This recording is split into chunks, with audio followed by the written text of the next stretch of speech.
What's going on, guys? Today I want to talk about 7 things that you need to keep in mind when you're uploading your song to streaming platforms. Let's get right into it. You know that we coming liars.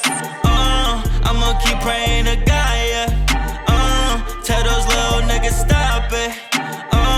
Tell my mama that I got this. You know that we coming liars. What's going on, guys? It's Pimp Fried Rice. Welcome to the Music into Millions podcast, the show where we give independent rappers the tools and resources needed to be successful without waiting on a record label. Like I said in the intro, today we're going to be talking about 7 different things that you need to keep in mind when you're uploading your songs to streaming platforms.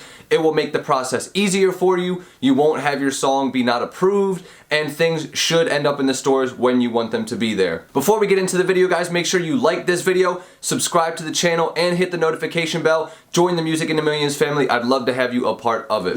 Alright, so the first thing that you need to keep in mind, and I wanted to include this one first because I'm a producer, so I felt like it made the most sense, and that is you need to have permission to use the beat that you're uploading. So if you're uploading a song, it can't just be something that you ripped off of YouTube and it says, you know, free for nonprofit, because you need to know if you're gonna get in trouble from that producer for uploading with that beat.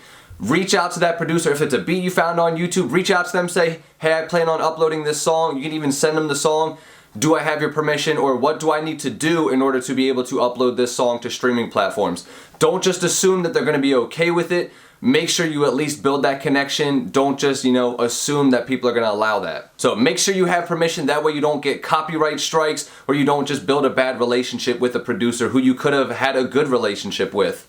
Second, and it's still technically related to the beat, is pay attention to if there's any samples. Believe it or not, it is actually not the producer's job to clear any samples that they put on a track. It's the artist's job, or whoever is responsible for distributing the artist's music. So if you have a label that takes care of you, then they take care of it. But for the independent rapper, you're the one who's responsible for reaching out to these samples, the people who hold the copyrights, and getting those cleared. So make sure you're paying attention to the song. If you hear any samples that seem evident, maybe it's a popular song or something like that, or maybe it's a sample from a cartoon, maybe it's a vocal clip, something like that. Or if you're not sure and it sounds like it could be a sample, ask the producer, because a lot of times the producer will just be able to say, yeah, that was a sample, no, that wasn't a sample, and then you're either in the clear or you got to get it cleared. The third thing that you want to keep in mind is you want to get your track mastered. This one is huge, guys. If you just have a mix on your song, yeah, it's going to sound good. I'm not going to say that it's going to be bad, but a master brings it up to volume that's relevant with all the other songs on streaming platforms.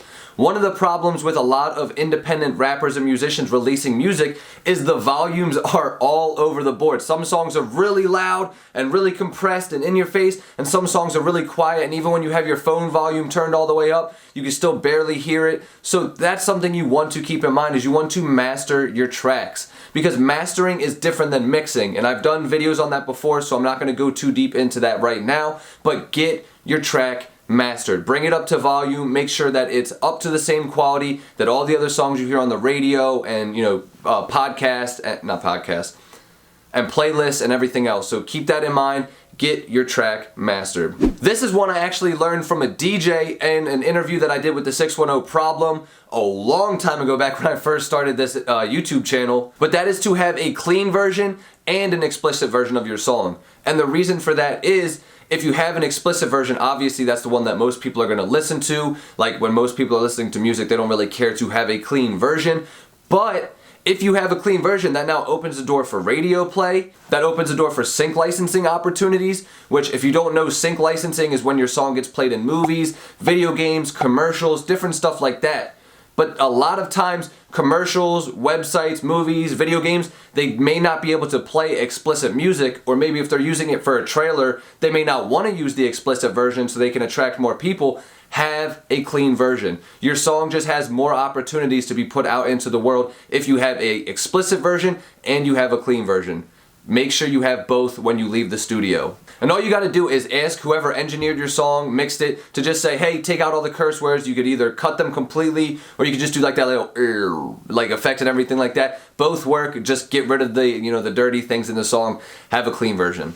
This one is huge, and shout out to my graphic designer friends that have told me this one and have kept my graphics looking great. You need to have your cover art the right size. Now this one is a huge one, guys. You need to make sure your cover art is going to be approved. And now there's a couple things you need to keep in mind with your cover art, because it's pretty easy for cover art to be not approved when it comes to uploading your song. Some of the things that'll keep it from being approved is if it has copyrighted images, so like, you know, anything off of TV, movies, video games that you've seen before, like characters or themes or stuff like that, you can't use that in your cover art. You can't use like Twitter handles, Facebook handles, stuff like that, or any of your social media handles. It'll actually get disapproved or unapproved, whatever that word is. You can't use any logos or anything like that. You can't have a blurry image. Guys, you want to make sure that the image is the right size. Whenever you upload your cover art, you want it to be 3000 by 3000 pixels, which means it's a very large, big square, and if it's not a square, they're actually going to crop the image for you, so you want to make sure that it is a square, so that way it ends up with the image you want to have selected, as opposed to like a weirdly cropped version of that image. Alright guys, so 3000 by 3000 pixels, that's the biggest and the optimum version that they require, but you can do as small as 1000 by 1000 pixels. It needs to be above that or at that, and it needs to be that square, guys. Don't do any rectangles or circles or weird shit. Keep it simple. Make sure your cover art is easy and approved. This one is major, guys, and most people don't do it, and I understand why. And that is, you need to upload your songs 4 weeks. Let me say that again. 4 weeks before you plan on the song coming out, okay? This one is hard for a lot of artists, because what happens is you come up with the song, you get it recorded, you're like, holy shit, this song's amazing. I want everybody in the world to hear it right now. The problem with that is, when you go to upload your song to a DistroKid or a CD Baby or a Tunecore, it takes time for your song to be approved by the different streaming platforms. So by Amazon, by Spotify, Apple Music, Tidal, they all need to approve your song, make sure it meets the requirements necessary and meets the quality necessary to be put on their platforms. Well, if you only allow a day or two for your song to be uploaded, I can guarantee your song is not going to be uploaded on the day that you want it to be. Because first off, the distribution companies don't account for holidays and weekends. So already right off the bat, like say you upload your song on a Friday and you want it to come out on a Monday, I can guarantee that's not going to happen, because you did not allow enough time for it to get approved.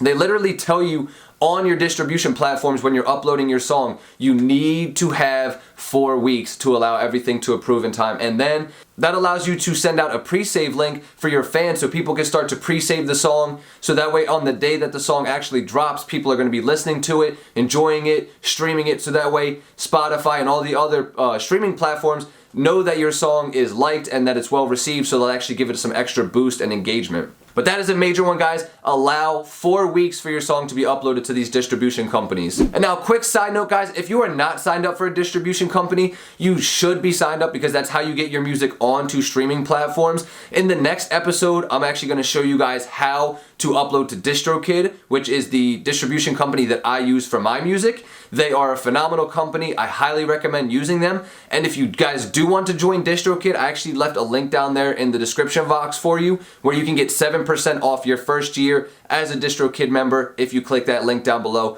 So just a little bit of an incentive to join the DistroKid family like me. And the seventh thing that you want to keep in mind when you're uploading your song to a distribution platform is the way that you mark the feature, or the way that you present the feature on the song. Believe it or not, they actually have a very specific format for the way that they have features listed on songs. So the way that it works is you actually have the title of the song, and then in the title of the song, it'll explain this when you upload your song, and I'll show you guys on the next episode when I go through the process. But you need to have a parentheses, then you need to have the word feat, like F-E-A-T, period. Then you need to have the artist name with, you know, all the capitals proper, how they should be, everything about their name proper. And then if there's multiple features, if there's 2 features, you separate them by an ampersand, which is like that little swirly looking, almost like a music note and symbol. Yeah, that's actually what it's called. It's an ampersand. So it would be like Pimp Fried Rice, ampersand, other artist name. If you have 3 artists on the track, then you separate the first 2 by a comma and the third one by an ampersand. So it would be like Pimp Fried Rice, comma, other artists, and other artists, and then you put a parentheses on the end. That is how you need to upload it with the other featured artists on your song. Because believe it or not, if you don't have this put in correctly, your song can be not approved, and it can take longer for it to get on the streaming platforms from your distribution company. Don't let that happen, guys. These simple little mistakes will stop your song from coming out the day that you want it to, and I don't want that to happen for you guys. I want everything to come out on schedule so you can have the best year possible when it comes to releasing music. That is my 7 things you need to keep in mind when you're uploading your song to streaming platforms, guys. Have a great rest of your day. Peace.